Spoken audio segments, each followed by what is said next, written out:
En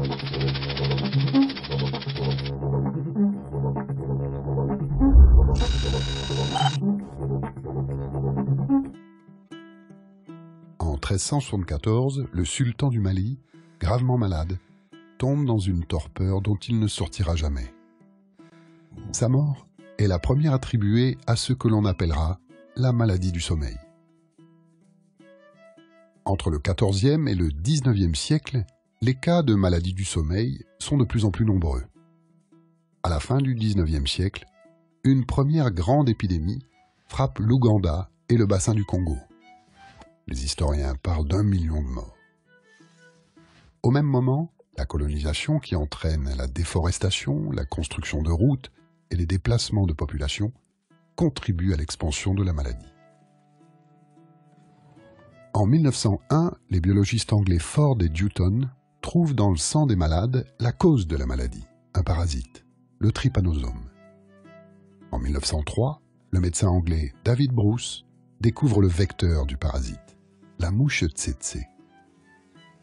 En 1905, on teste un premier traitement, l'atoxyl, un composé d'arsenic très toxique pouvant entraîner la cécité. La médecine coloniale se lance alors, au début des années 20, dans une grande entreprise d'éradication de la maladie. Eugène Jameau, médecin militaire français, directeur de l'Institut Pasteur de Brazzaville, pose les bases de ce que l'on appellera la doctrine Jameau. Détecter tous les cas possibles et les traiter pour éliminer le réservoir du parasite, l'homme.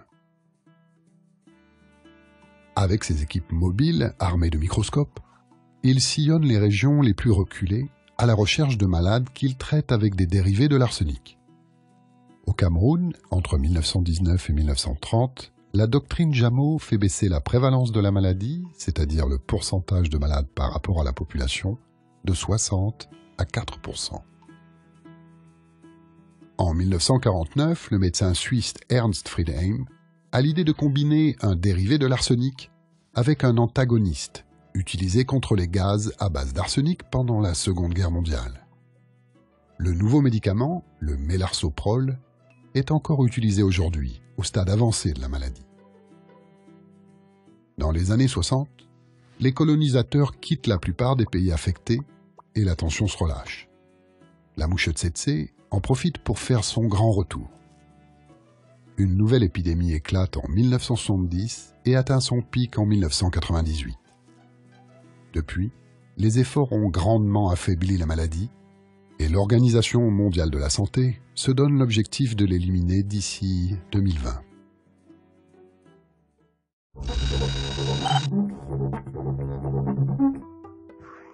La mouche tsetse, qui transmet le parasite de la maladie du sommeil à l'homme, a élu domicile sur un vaste territoire de 36 pays africains. La maladie sévit dans 19 d'entre eux. À l'intérieur d'un pays, la maladie du sommeil se concentre dans des zones pouvant aller du simple village à une région tout entière. Les populations rurales, qui dépendent de l'agriculture, de la pêche, de l'élevage et de la chasse, sont les plus exposées.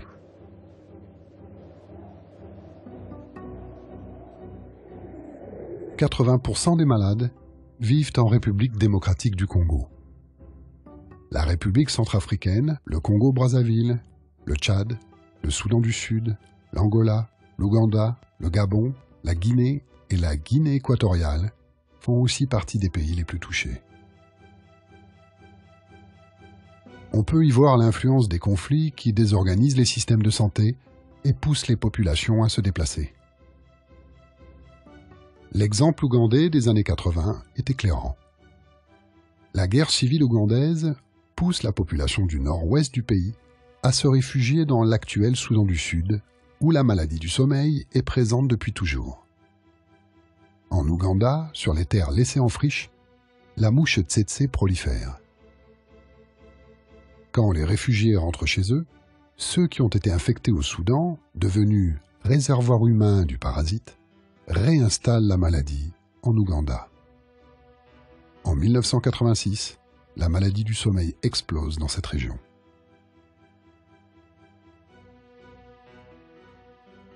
En 2009, pour la première fois depuis un demi-siècle, on a signalé moins de 10 000 cas de la maladie. En réalité, on se rapprocherait plutôt des 30 000 cas. Tant qu'il restera des porteurs du parasite, le réservoir humain ne sera pas tari et la mouche tsetse continuera à propager la maladie. Le danger réside donc dans les zones où la maladie est considérée comme quasiment éteinte, pouvant affaiblir la vigilance des services de santé.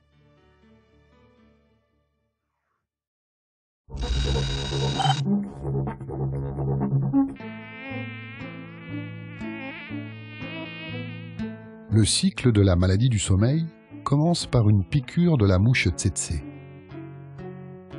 Si la mouche pique une personne déjà malade, elle ingère des parasites avec le sang. Ces parasites, les trypanosomes, se concentrent dans le tube digestif de la mouche. 20 jours plus tard, les parasites migrent dans les glandes salivaires de l'insecte. À la prochaine piqûre, la mouche tsetse contaminera une nouvelle victime.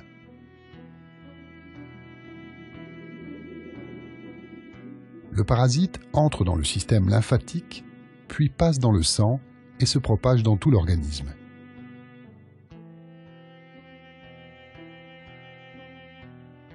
Dans un premier temps, les défenses immunitaires attaquent les parasites.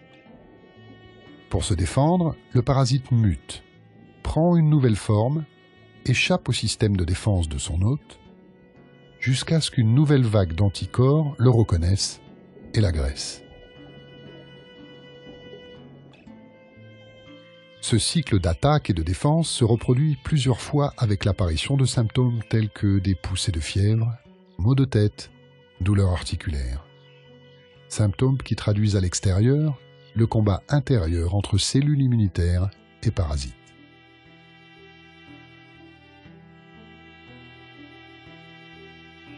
Mais ces symptômes sont parfois trop légers pour être détectés, alors que justement, c'est au cours de cette première phase que la maladie pourrait se soigner le plus facilement. Quand la maladie n'est pas soignée à temps, le parasite se dirige vers le cerveau. Un filtre protège le cerveau des agents pathogènes, des toxines et des hormones qui circulent dans le sang, la barrière hémato-encéphalique.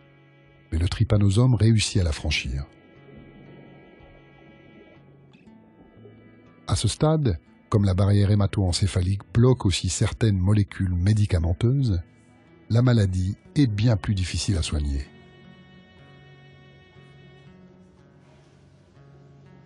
Une fois que le trypanosome est parvenu à se glisser dans le cerveau, le cycle du sommeil se dérègle. Le malade, qui souffre de confusion mentale, de troubles de la coordination, alterne des moments de grande fatigue et des moments d'agitation. Il dort le jour et veille la nuit. La détérioration de son système nerveux le plonge finalement dans un coma. Sans traitement, c'est la mort.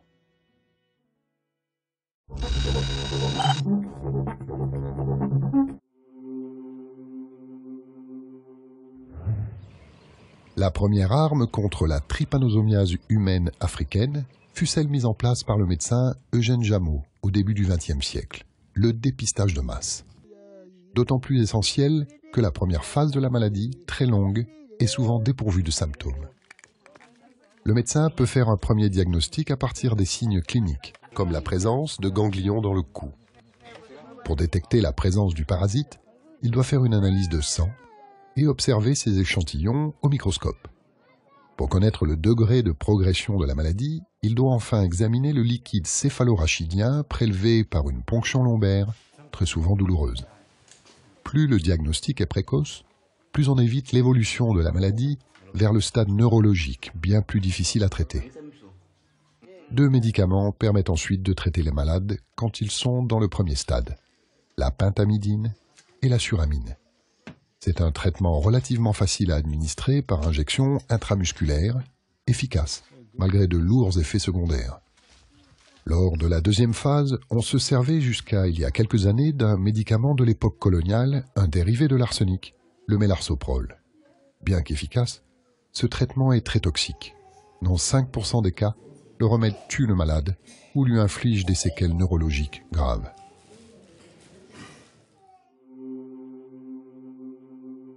J'ai été soigné par les remèdes appelés Arsobal.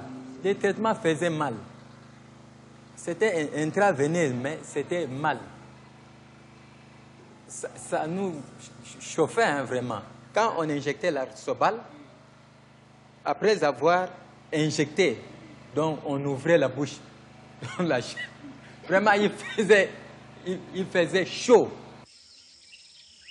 Dans les années 90, on découvre presque par hasard les effets bénéfiques d'un anticancéreux, les flornithines, contre la maladie du sommeil. Il est plus efficace et moins dangereux que le mélarsoprol, mais son utilisation est très compliquée.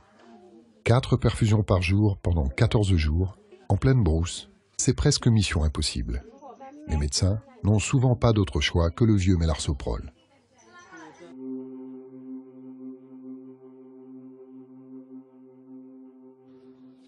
En 2009, un nouveau traitement développé par le DNDi, l'initiative Médicaments pour les maladies négligées, arrive enfin sur le terrain.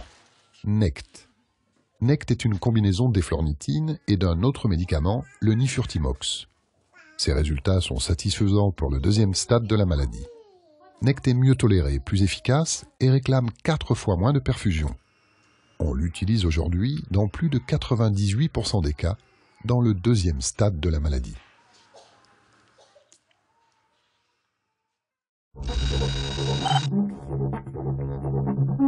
Le traitement de la maladie du sommeil à l'heure actuelle se fait par un médicament qui s'appelle NECT, qui est une perfusion pendant 7 jours, 2 heures par jour, 2 fois par jour, plus un traitement oral pendant tous les jours, 3 fois par jour pendant 10 jours. Ça représente un certain nombre de flacons et de comprimés à transporter pour chaque malade.